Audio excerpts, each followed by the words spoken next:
తెలుసుకున్నా నా పైన గురవని నీ దీవెనవానో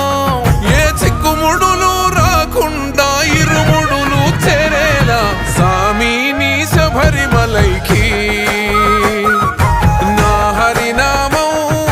నా శివనామం నుదుటిన దిద్దుకున్నానే మణికంఠయ నామం ఆ కైలాసం